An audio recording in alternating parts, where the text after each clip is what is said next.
Please help me give a warm welcome to our speaker and our interviewer, Shannon.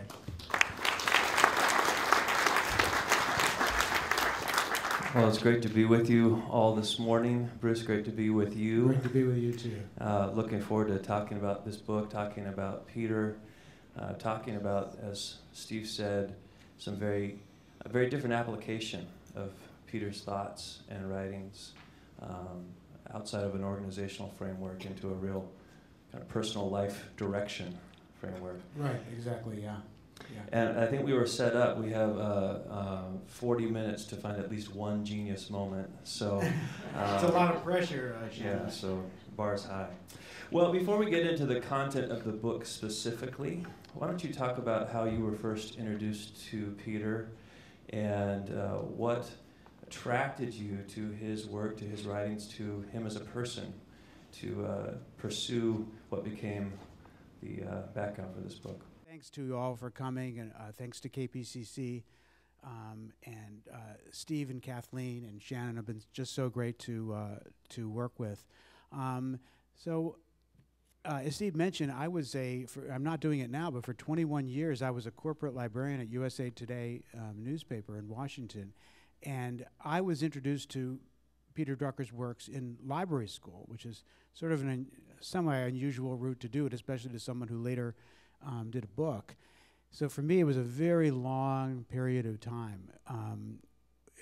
It'll be 26 years now this year from when I was introduced to Drucker's work, which was in a library. This is a Master's of Library Science at Catholic University in Washington management class. Got introduced. I'd heard about Drucker before, but never read any of his material. We were assigned one of his books as a textbook, and it just spoke to me on a very, very deep level, and went way beyond. There's nothing in that book about libraries. There's not one word, as far as I know, but it was still relevant for being a book to have in a management course on the running of libraries and information centers. And I just ran with it over the years. I just kept on with my study of Drucker, which, as I said, is 26 years now. And I started working at USA Today not too long after that, and I had a lot of writing experience. And eventually I started writing about Peter and other management authors for USA Today, all the while continuing to study. And somewhere in the back of my mind thinking that I would like to do a book. And I was fortunate enough to start writing about his books and then to interview him in person in Los Angeles, actually, in 2002, when he spoke he was the keynote speaker for a library conference. And that emboldened me to do the book. And I worked on the book for a long time, from when I started it. When I very first came out to the Drucker School in September of 2002, the book was not published until August of 2009. That's a long time. So there was a lot of perseverance involved, a lot of resilience.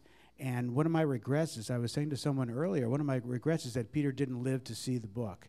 He knew the book was coming out because I interviewed him for it, but he didn't live to see it. And that's a regret of mine. But the times that I did get to interview him in person these are experiences that no one, no matter what happens in the future, these are experiences that no one can take away from me. Most of us have been exposed to Peter Drucker as a business professor, as a consultant, as an author.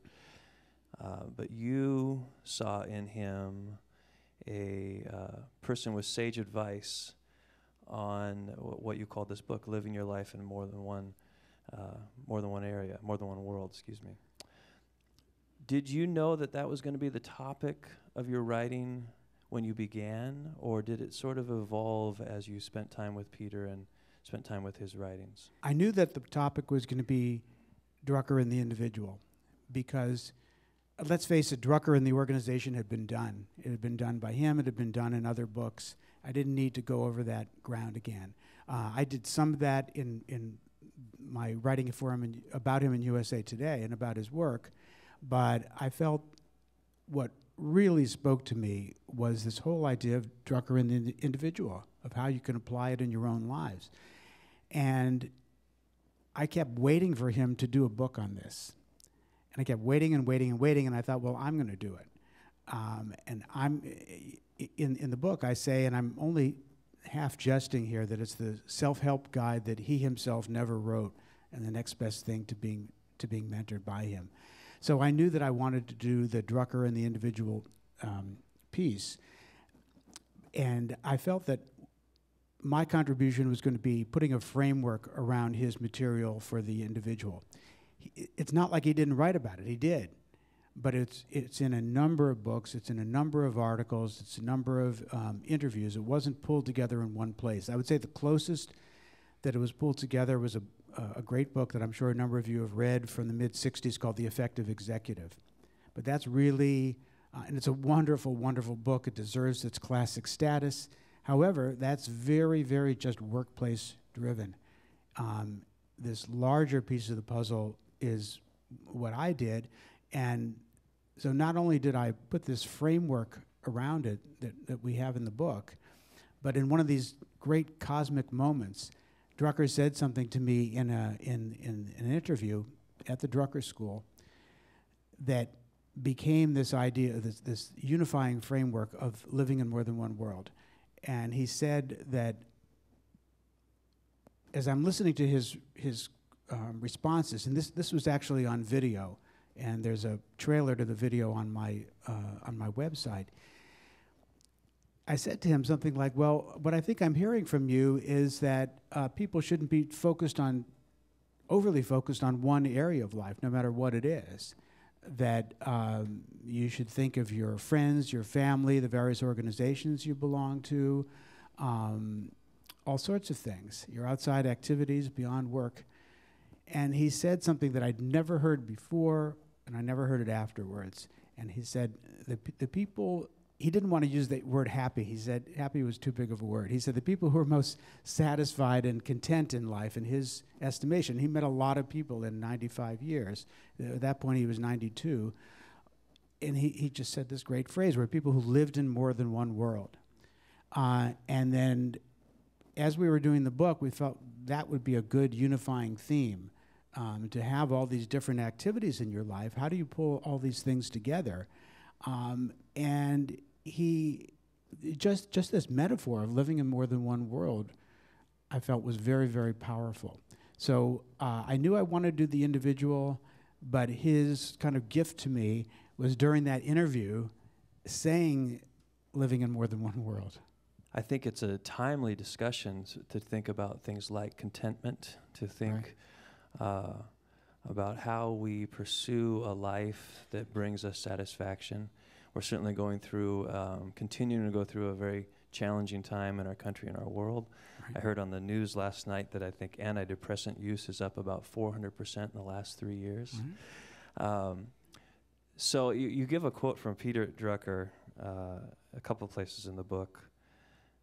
The purpose of the work on making the future is not to decide what should be done tomorrow, but what should be done today to have it tomorrow. What are some of the essential elements? Just describe for those that haven't read the book, some of those essential elements of determining what it means to move forward from where we are today into this opportunity for greater satisfaction in our life. Sure. There's a chapter called Creating the Future, which this is from, and he was very big on saying, well, if you know that you want to, let's say, get a degree, get an MBA degree at some point in the next 5 years, what do you need to do? That's nice that you want to do that, but what do you need to do right now to do that? So one part of that is that translating your ideas, your thoughts, your hopes, your dreams into real action that you do now. You know, there are steps to take before you do that. In my case, with writing the book, there were certainly lots of steps that I had to take rather than vaguely saying, well, I just want to write a book. So that was certainly one part of it, of kind of having these plans, but how do you translate those plans into action? I should say that another important puzzle of the book that part of the puzzle of the book that relates to this is this whole idea of balancing self-reflection with action. That you need to take some time, whenever it is you do it. He did it in the summer times, I think, because of the academic calendar, where you really think about your life and where you're going. And, well, why do you want to do it? And, really question yourself. Why do you want to do an MBA? Why do you want to write a book? And if you have good enough reasons, then you go ahead with it. But he was very big on just taking some time away, if you could do it, to think about these things. Then you put them into action. One of the other things that I did in the book, because I didn't want to have people come to me and say, well, you're just parroting back what Peter said. I can read this in books or articles or whatever, or some of the video that's now up of Peter on the web. And so another thing that I did in the book, besides the insights that I felt that I drew from this material and the new quote material that isn't anywhere else because it was in our interviews, was a device called the Total Life List. Because as I was hearing him speak during these interviews, I felt, well, we need a way of organizing what we have now. How do we know we want to drop something unless we really know what we're doing? I'm sure all of us here in this room are really, really busy. We've got lots of activities, but I think a lot of times we don't really know exactly how many activities. So I came up with a device called the Total Life List. And this was, again, in that same interview. I'm listening to him speak. I'm listening to his answers. And his voice, his very deep voice.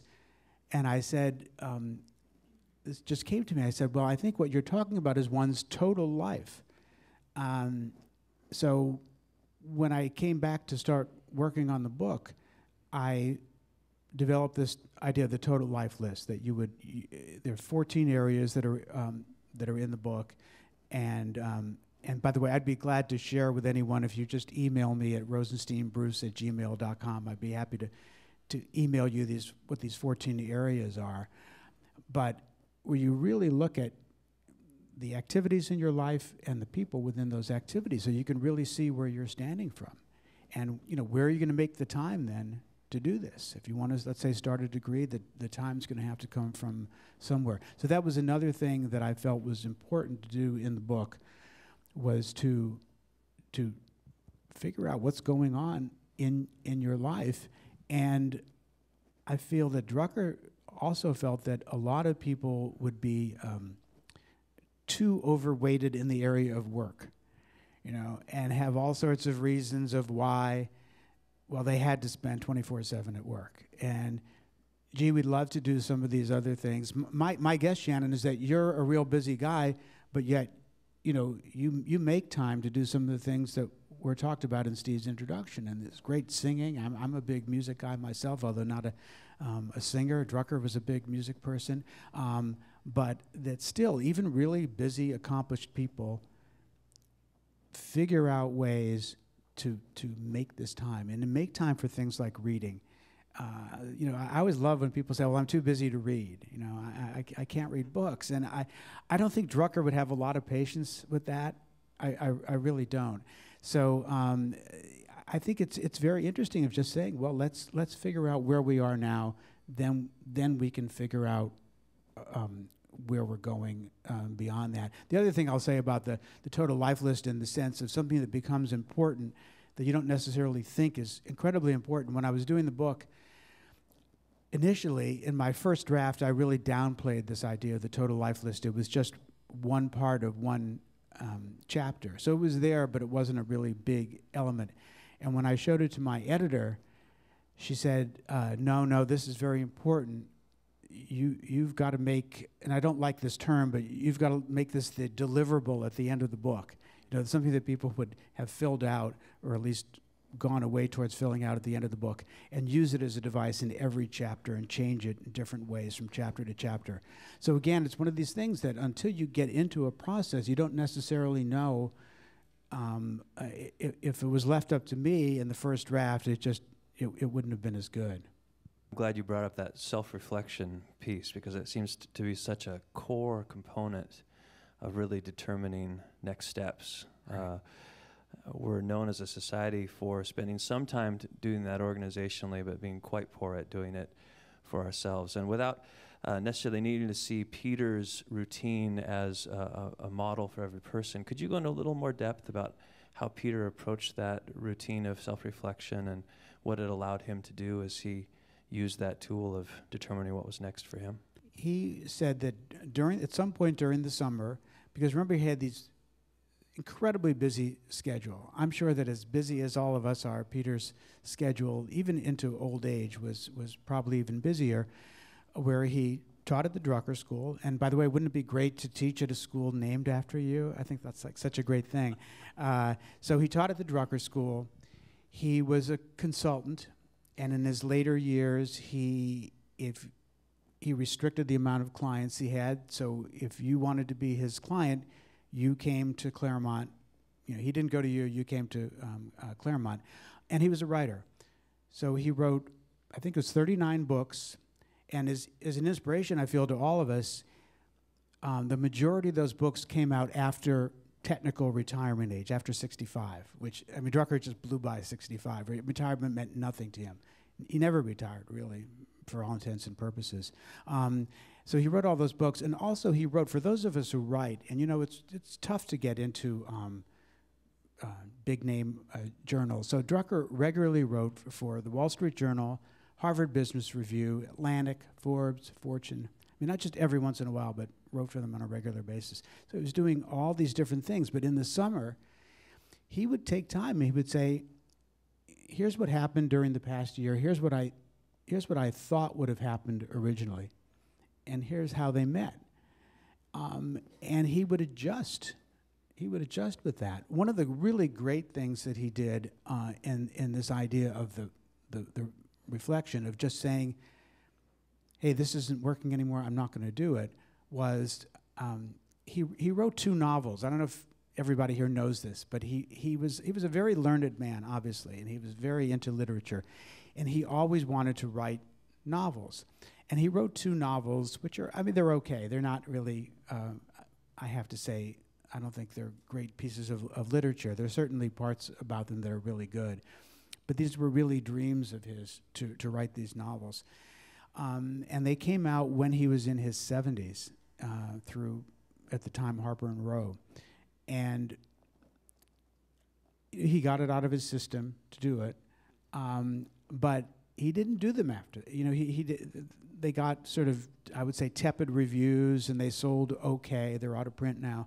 But so he did them. And when I interviewed him, one of the times I interviewed him for the book, and this was at his home, because we did interviews both at his home and at the Drucker School, I said to him, well, when did you decide that you were going to no longer do novels? And he said, it decided. And he said that for many, many years, the voices of those characters were in my head, and then they were no longer there, which I thought was quite poignant. He really wanted to do this. I bet he enjoyed doing it. But he had to face up to the fact, I think, that he had a certain amount of years left, and would they be better spent writing the great books that we all love to read and teaching to some of you here in this audience at the Drucker School, and consulting, or writing novels that really not that many people are going to read. So I think that he made a very clear-eyed decision there. And whether it was during one of those summer times, I don't know, but I wouldn't doubt that it was. Another thing that he did like that was as many of you know, he was an expert in Asian art, and he taught it for a while at Pomona College, and he's written some great things about Asian art. So he taught it for 2 or 3 years back in the early 80s at Pomona College while he was teaching management at the Drucker School.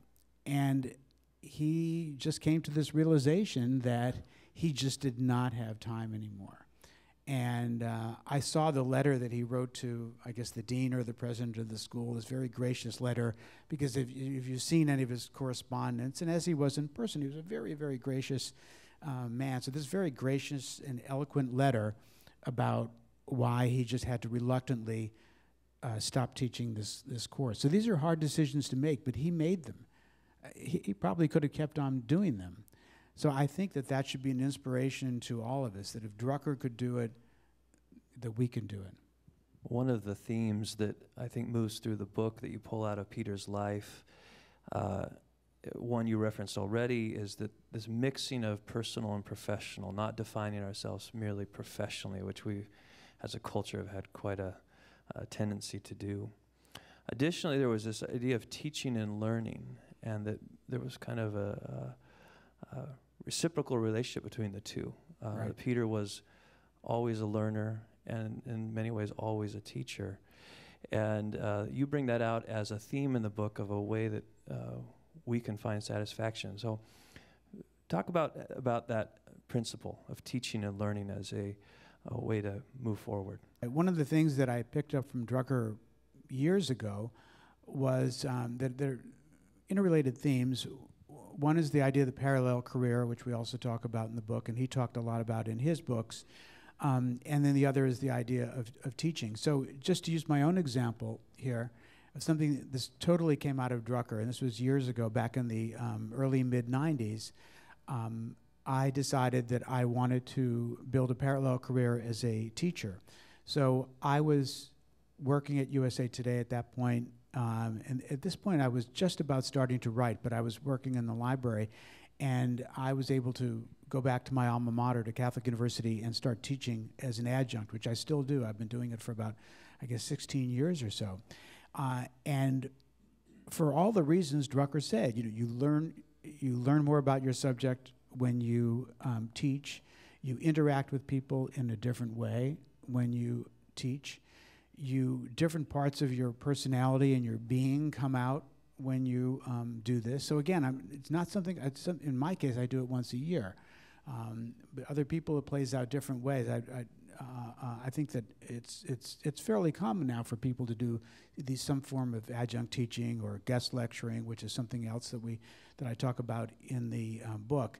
So this idea of that you interact with all these different people, which is part of the whole living in more than world concept. You're just going to be interacting, in my case, with students, with people at the school, I bring in a lot of guest lecturers. So it gets a different part of my personality out there when I'm doing this, and it's something that I love doing. So it's something I think that people can really find very instructive, that there's something we can teach. I'm sure for all the people in this room, and I know some of the people in this room are teachers, whether full-time or part-time, but it could also dovetail with something else in the book, which is volunteering in the chapter on generosity. So it could be Sunday school teaching, whatever it is. Another thing that I talk about is teaching within a professional organization. I mean, very often our professional organizations are crying out for people to lead a course, to speak at a conference, whatever it might be. So I felt it really dovetailed well with Drucker's message, because A, he was telling you to do this, B, he did it in his own life, and also the interrelation with, I should also mention, some of you may already know this, but one of the things he told me was that he would, remember, years and years of students, he would just randomly pick names and from students from years ago and call them and say, how are you doing? And in retrospect, how did the school do in educating you? So I felt that was another wonderful thing about Peter, that he stayed in touch with with so many of his former students, mentored some of them, wrote letters of recommendation. In the learning part of the puzzle, he, as you mentioned, was a constant learner. So here's a guy who's on the top of his profession. He's writing for all these fantastic publications. He's teaching at a school named after him, but he felt that he needed, right up till, I imagine, pretty much till he died, to keep learning. So he would do these self-learning programs where, when he was younger, it would be 3 years at a time. He'd pick and he said he wasn't very scientific about how he picked a topic, but he would pick a topic and he would study it. He would pick out a program, mostly through books. He'd find different books and get this program going of learning over the 3 years. So he really learned a lot. Another thing he did, and part of this was because he was Peter Drucker, but you and I can do variations of it, he would call an expert. You know, if he had a particular topic, you know, he'd just pick up the phone and call, I don't know, a professor who at some school who'd written, who teaches this subject and asked to be, you know, to maybe have some conversations about it. So maybe we can't get the absolute expert on the phone, but I'm sure if we did a self-learning program, we can get some pretty good people to talk to. So he kept up this learning, and then later in life, I think when he was in his 90s, he thought, well, you know, a 3-year program is maybe not super realistic, so he did 3-month programs, which I thought was pretty great. And but he kept it up, and I just thought, what a great thing that Peter did this, and again, making the time, that somewhere within his schedule, he said, I'm going to make the time for these programs. And he, along with that, one of the things I asked him in a USA Today interview, it was, I think when he turned 95, and the headline, there was the Daily Drucker had come out, so I wrote about the Daily Drucker, and the sidebar to the story was, they put a great headline on it. It was a Q&A, and it was, Peter Drucker is reinventing himself at 95. So one of the things I asked him was, well, you know, what are you reading now? And he said that he was reading, you know, he said he always reads the Bible. He was reading Solzhenitsyn, he was reading Balzac, and he was reading Dickens. And then there's like then he said, and I always read lots of magazines. So I thought, you know, you just look at these things, and we don't need to read those particular things, but I think we do need to think that we need to ingest quality, which is what he did. I mean, he was reading great authors. I'm sure he was reading really interesting magazines. And nowadays, of course, we have opportunities that he really didn't most of his life. All these things are so available to us online and that's something and so in other words, he kind of, for most of his life, had to work more at this learning than I feel than we do now. So was he also watching every episode of Friends and Seinfeld? My understanding is that he and Doris did not have a television, did not watch TV. In fact, I interviewed Doris for her book, which I would... Doris Drucker, who is just an amazing person, as many of you know, wrote a book called Invent Radium or I'll Pull Your Hair, University of Chicago Press. And I reviewed this for USA Today, and I interviewed her for the book. And this is another thing that's on that you could see for free on my website. And she said, so when this came out, Peter was still alive, and she said, I don't remember the exact quote, but she said, you know, neither Peter nor I watch TV. That's another time waster. So again, it comes back to these decisions. So I think the short run was,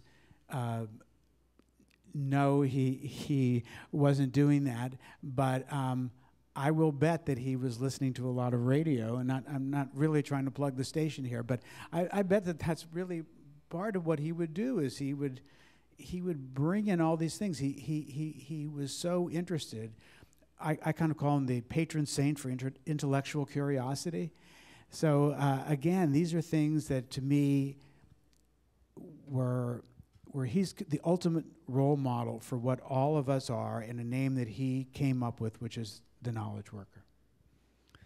A theme in the book that's so important to me and to the passion I have for the charities and churches and schools we work with is generosity. And you referenced that real quickly just a moment ago. But speak more to this idea of generosity, how Peter lived it, and why you chose to bring that up as such a prominent theme in the book. I felt that he was, as I learned more about him in terms of talking to him and in the course of doing the book, I interviewed a number of people. I interviewed his former students. I interviewed consulting partners, people at the Drucker School.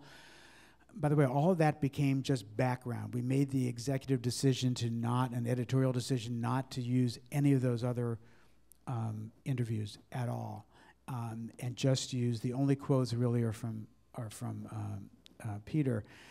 So, but one of the things that I was learning about it was how generous he was with his time. So here was a guy who, I don't know exactly what he charged, but he probably charged a lot for his consulting. He could have made a lot of money as a consultant. But for some of that time that he could have made money consulting, he would be mentoring former students and making those phone calls of, gee, how's your life going? And I also found out from some former students that he would, in the hopes of working towards an A, that you could rewrite your paper, to maybe possibly get an A. So he was spending his time doing all this, helping these students and other people and former students and friends, being very generous, very generous, and not spending that those billable hours, let's say, on some consulting job. So I felt right there that, to me, that really spoke to me about how generous he was with his time. He also did a lot of pro bono consulting work, lots of it. And that really informed his work. One of the great, as you know, he did a lot of work with nonprofit organizations, wrote a great book called Managing the Nonprofit Organization, which, by the way, is worth reading not just for how do you run a nonprofit, but there's a lot of personal material in there. I have to say that there's a chapter or two that are really quite personal. And why did he put them in there? I'm not exactly sure. It's a book that's about 21 or 22 years old. But I would recommend that book to people. So he was really, really into nonprofits. I first heard the term social entrepreneurship through Peter.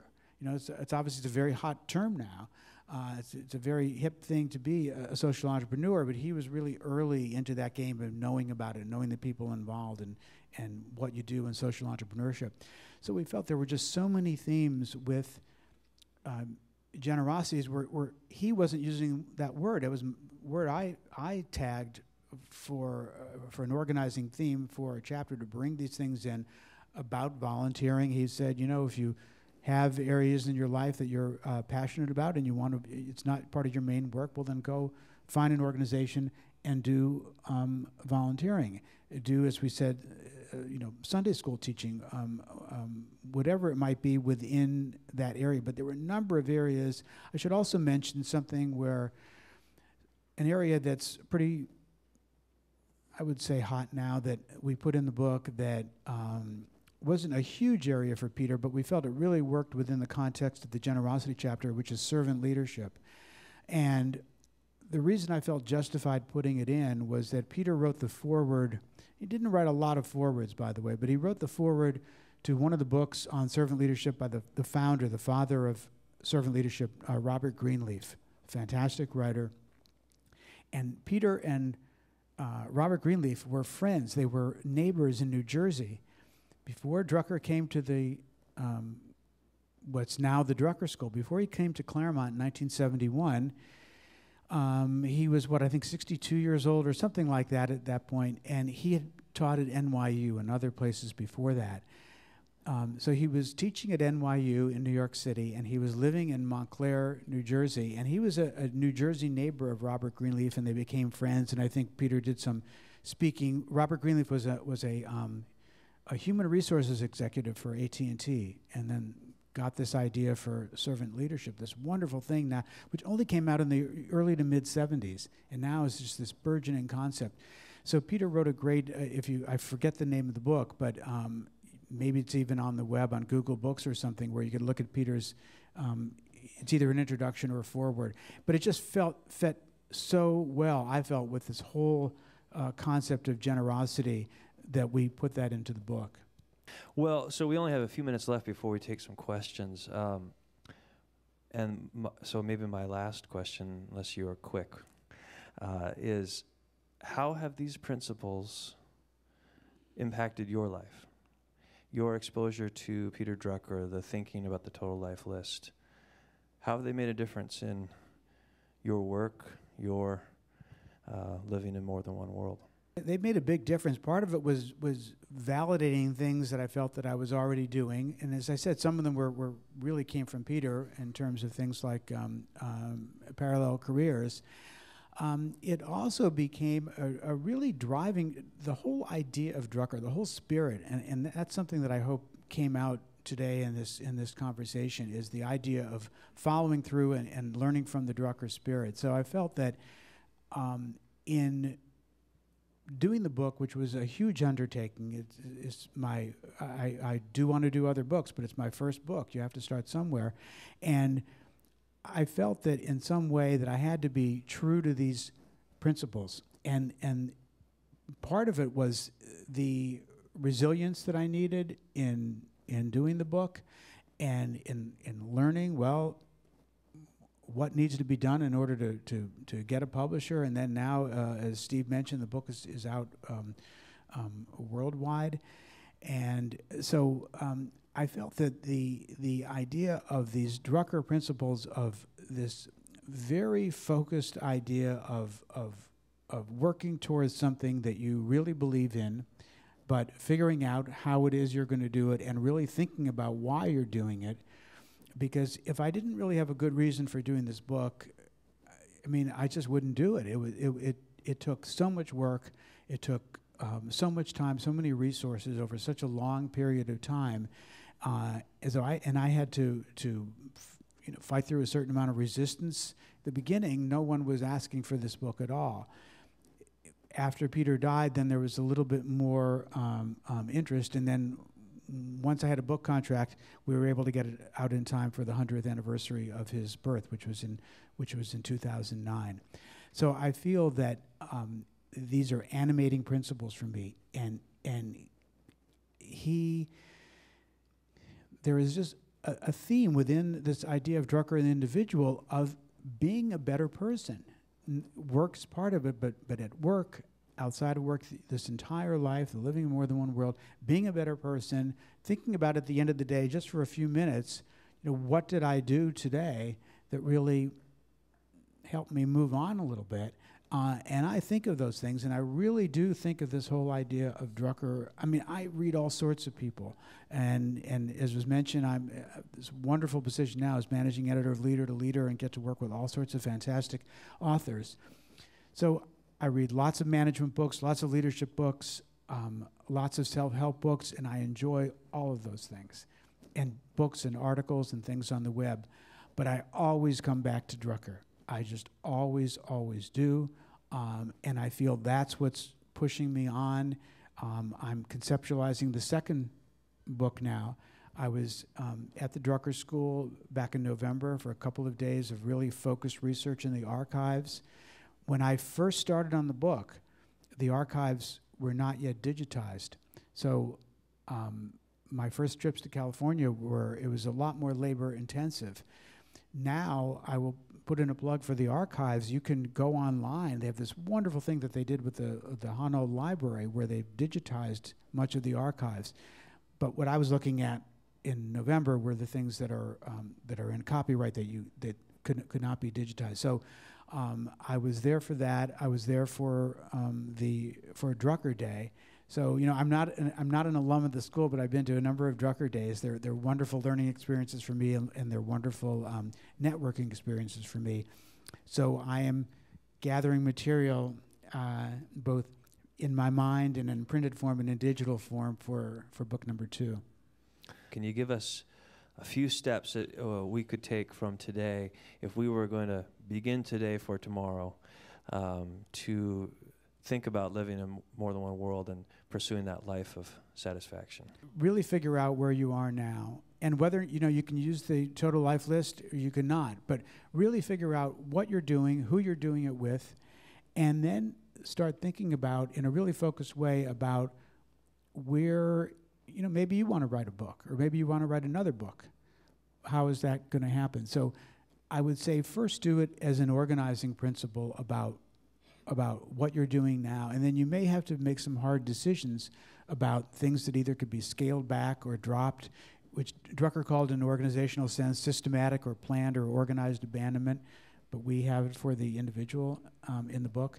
So I would think that would be the first step of organizing it right now, and then maybe thinking of some time that you could take away, even if it's just part of a day, to go somewhere else, away from work, away from maybe even away from home, where you can just think about where you want to go, and then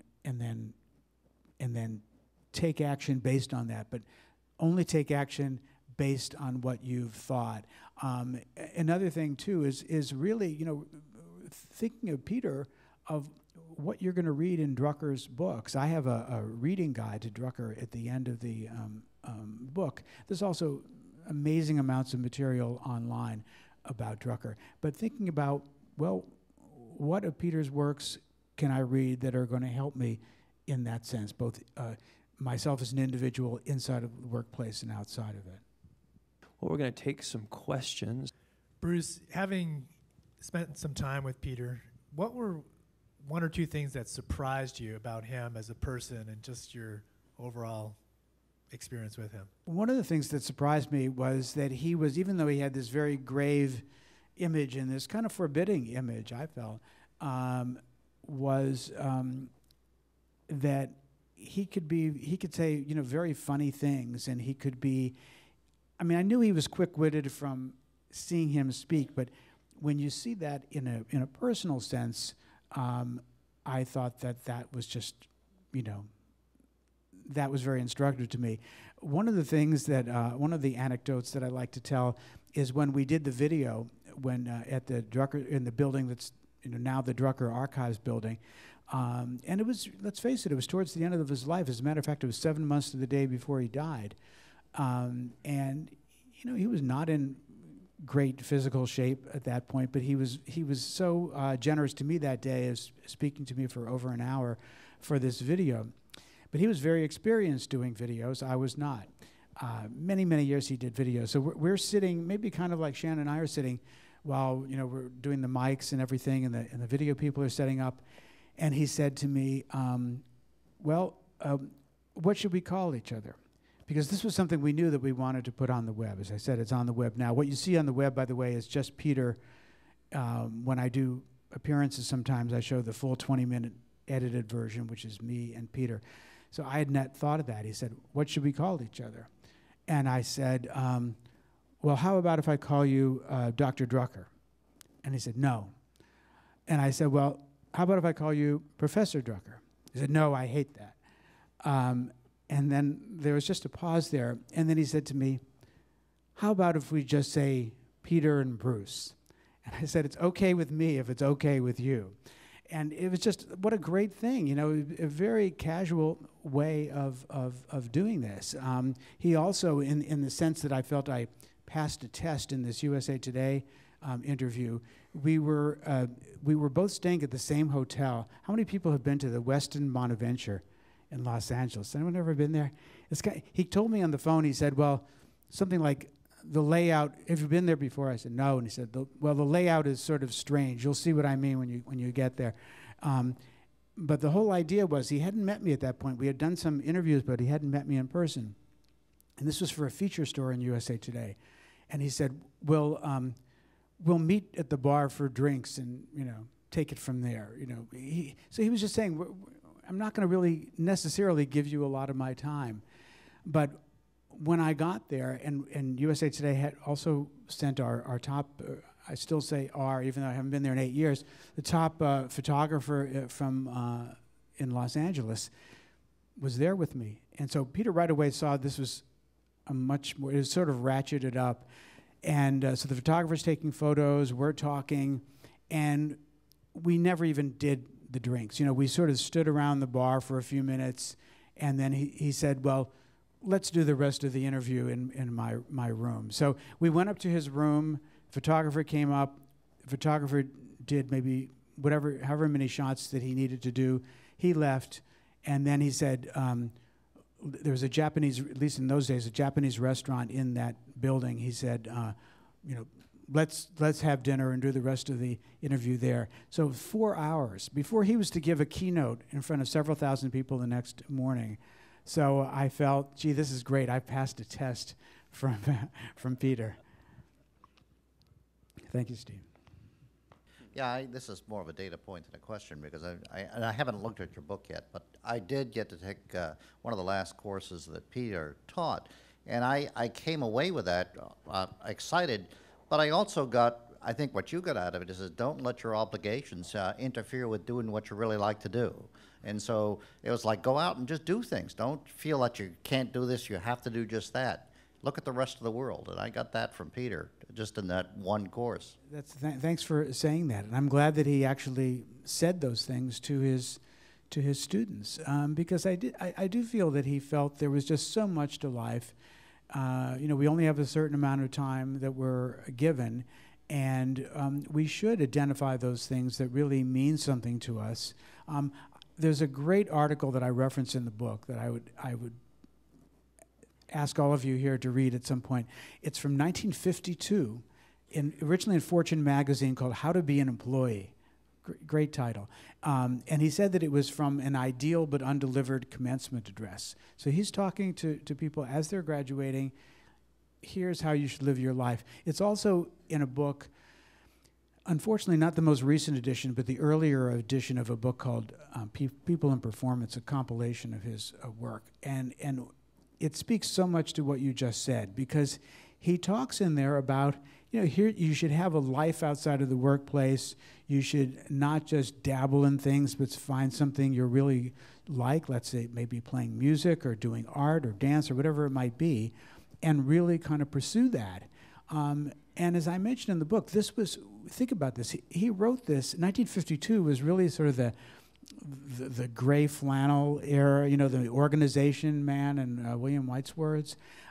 That was that era, and he's telling people in this article to go out there and do more. Yes, do your work really well and find something you really want to do, but also find these other things to do. He also said that these things contributed to your maturity as a person, and that only a mature person could really make a contribution in their work. So again, I feel this is something, that was an article I discovered in the archives back in 2002 when I started. So it's a fairly obscure thing, but this is really a part. These are parts of the message, the Drucker message, that really needs to get out there. As important as it is about running an organization, both business and nonprofit, as we all know, not just running a business organization, that all these other things are important, just as Drucker is too important to just be for managers or just be for leaders. It's for everyone, certainly for all of us in this room as knowledge workers, that he's too important for just work, that there's, as you say, there's a wider world beyond that. So thank you for that point. I think we have. I thank you for your topic this morning You're in your welcome. book. I'm definitely going to buy it and read it. Thank you very much. One of my concerns is that organizational life has produced what we're talking about.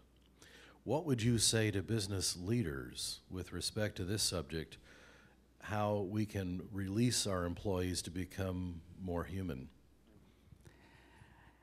I think that one of the things they would need to do is, for a lot of them, is really to put their money where their mouth is, because I think a lot of these organizations give lip service to these things. Yes, we want our employees volunteering. Yes, the drill. They're saying these things, but they're not backing it up by having friendly policies related to that.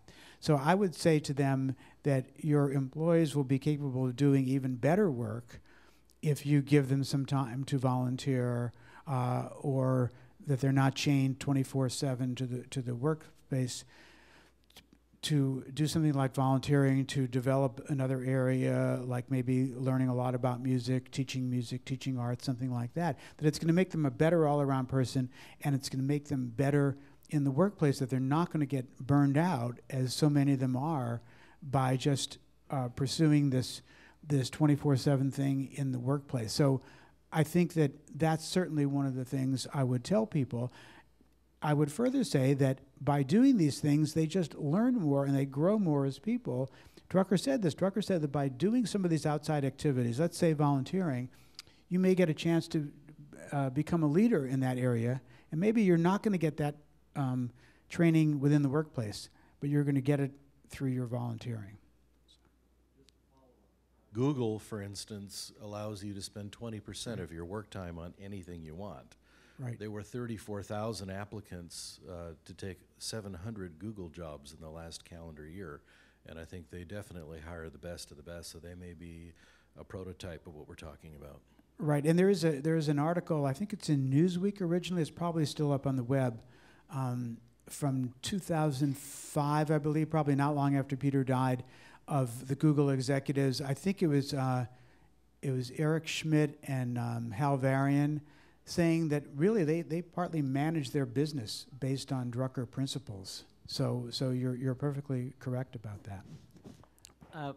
Perhaps related to that, smartphones and the iPad. If Drucker were alive, what do you think he would say about those? Would he use it personally? So let's say if he were a younger, maybe not the Drucker of 95, would he use those things? I think he would say, and again, I always preface these answers by saying I don't want to put words in his mouth, because he could be a real contrarian sometime and say something that you think that he wouldn't say. And so I don't know exactly what he would have said. I think he would have really loved the whole innovation aspect of this, and how new areas were created by Steve Jobs and by Apple within these areas. And I think that because information and knowledge was so important to him, he would just love the idea that we just have these other tools now that make information and knowledge so much more applicable. I think that the broader point that would also interest me is, let's say if he were a younger man, what sort of usage would he get out of these things? Because in his later years, he was not really a technology user. I mean, he was in his 90s and late 80s when a lot of these things came up, so he really didn't use them. So would he use them now? What I think would be extremely interesting would be, if he were a younger man now, would he feel like he had to have a blog, be tweeting all the time, have his Facebook page? Wouldn't it be great? I mean, just like wake up every morning and go to Peter's tweets and his Facebook page. I mean, I know that I would love that. So I think he would, but I think that would be, under the age of 90 or 80 that he would do it. But certainly, and I would also think he would say, to keep the innovation going, where's this going to go? Surely we haven't ended here, as great as these tools are, that we've not ended with just where they are, that we're going to go kind of beyond that. So thank you. Hi, I'm wondering what advice you would give to a younger generation that's working on building a life and a career that really embodies that kind of balance that he stood for. I think it relates to what I just said, because I think the technological things are so, it's such a draw to people and a pull to people now of being connected all the time. So one of the things I think I would say is, figure out where that technology piece is and how much of that time that people are taking now on technology. One of the differences between, let's say, you and me is that I can remember the Google era, the Facebook era, and I remember what knowledge work was like in that. So the people that you're just describing, the group, what's that term, born digital, that you all, that's just such a part of the fabric of your life. So, but I think it'd be one ripe area for saying, how much of this time is it taking? How productive is it? And then saying, okay, here are the really productive things that I can do with that, with the technology, but here are some of the things that I can say that are not. The other thing I would say to you is that it's never too early to think about another piece of the book, which is the second half of life, and something that Drucker talked about a lot. That you don't have to just necessarily be 40 or 45 years old to say, what am I going to do with the second half of my life? It was a big theme in Drucker's book. So people now in their 20s and 30s, that's going to roll around pretty quickly. It just really is about the second half of life. So if there's things that you're thinking about, like other degrees, like parallel careers, to really start thinking about them now, to maybe read some of what Peter said about the second half of life and say, how can I apply that now, even though I'm not, 45 years old or whatever it might be, that life expectancies are very long. As he said, we just, we outlive our organizations for the most part now. We outlive our predecessors. So it's a long life, and how are we going to prepare for it? So that's what I would say. Thank you so much. Let's give them a warm applause for sharing some nuggets of wisdom from Peter Drucker. We have a raffle.